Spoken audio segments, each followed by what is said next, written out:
other hand, if you ever had a bad day, and now imagine that day without having cell phone, without having shower, without any internet or Wi-Fi. If you think modern life is stressful, try waking up in a modern ages. And I kid you not, the second minute you enter the middle ages, you will think that modern life was million times better than the modern ages. Welcome to SS Fair, presented by 8 today. We stand before you to articulate our thoughts on the topic Middle Ages, 5th to 15th century. Now, I would like to call our friend Himanshu to tell you what were the Middle Ages. Thank you, Patti. I, Himanshu Shugarma, will explain what were the Middle Ages. Students, do you ever think about Middle Ages or ever thought about the Middle Ages? The Middle Ages were a period of history that lasted for about 1000 years. They began after the fall of the Venetians in 15th century. They began after the fall of the Western Roman Empire in 476 AD and ended in the 15th century when the Venetians began. Now I would like to call my friend Nancy to explain further. Thank you, Manju. Now let me explain about periodization. Periodization has three eras. Early Middle Ages, high Middle to 1000th century, political segmentation in UK terms. Late High Middle Ages, 1000 to 1300th century, growth of population, trade and towns. Late Middle Ages, 1300 to 1500th century, crisis, taken transition to Renaissance.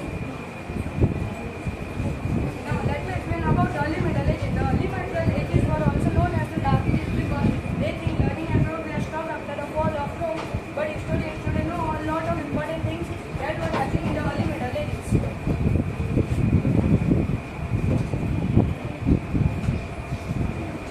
Now let me explain about the British freedom justice. They explored the world.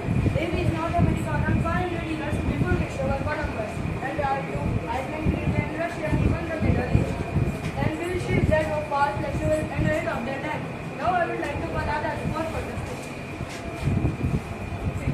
Now I am going to explain you about High Middle Ages. The High Middle Ages. Loud little.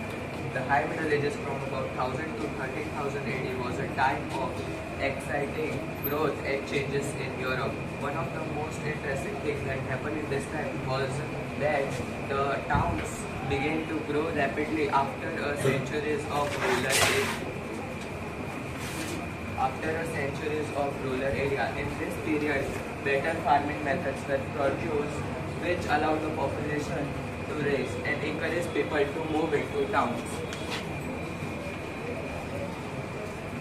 At the same time, people built Gothic cathedrals with the tall towers and colorful stained glass, as you can see in this picture.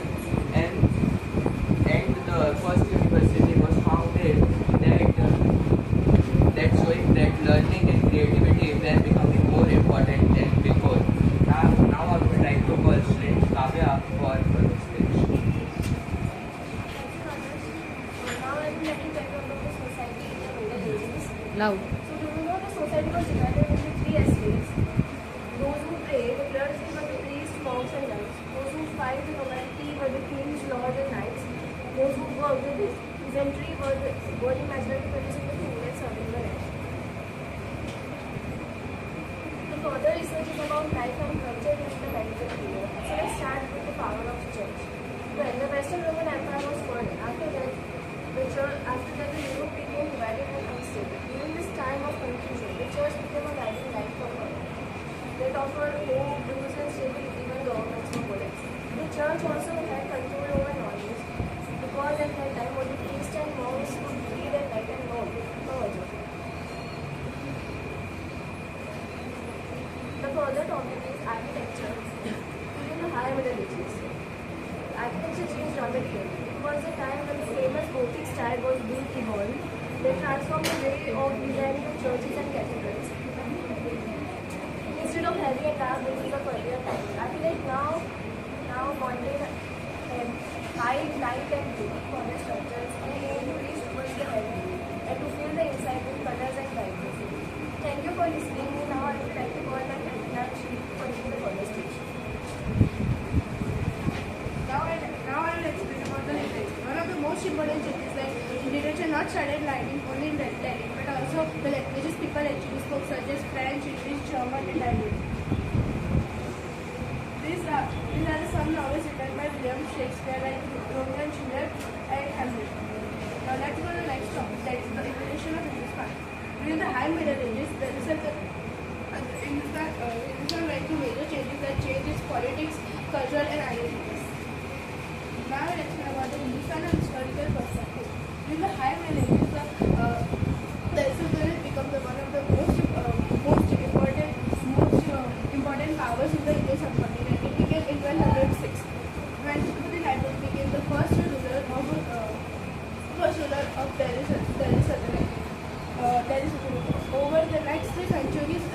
5 dynasties ruled: the Mamluks, Tughlaqs, Khiljis, and Sayyids and Rodi. This, as you can see, this is a picture of Qutub Minar constructed by. Now I will call Himanshu for continuation. Thank you, Priyanshi. I would like to explain the late Middle Ages. Before you have learned the early Middle Ages. Students, before I go ahead, I would like to ask that you know the Black Death? No, I will explain. During the late Middle Ages, the Black Death changed Europe more than any war or the king ever did. Between 1347 and 1351, the plague spread across Europe and killed billions of people. But here the surprising part was that after the plague ended, life for many ordinary people actually improved. Because so many workers had died, the people who survived were suddenly in great demand. These armors, builders, and craftsmen could ask for better wages. They had more freedom to choose where they work. This shift weakened the old feudal system and led to the social changes. Now, I would like to call my friend Shaki to explain the further steps. At last, the end of era. The Middle Ages began with a single event, the ended with a transformation.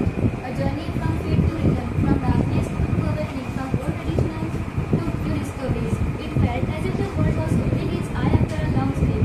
The Black Death, the Black, swept across the Europe, shaking the society to its core. The whole system started collapsing and new systems started rising.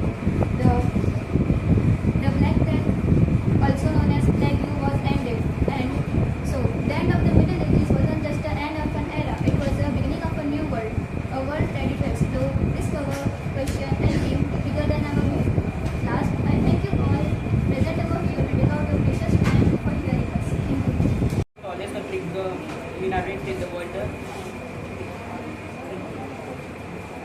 will explain the model of church. At that time, the system of church spread highly. Many people who cannot read and write went to the church, to the priests and monks and the nuns. They could also, that time the Bible was invented.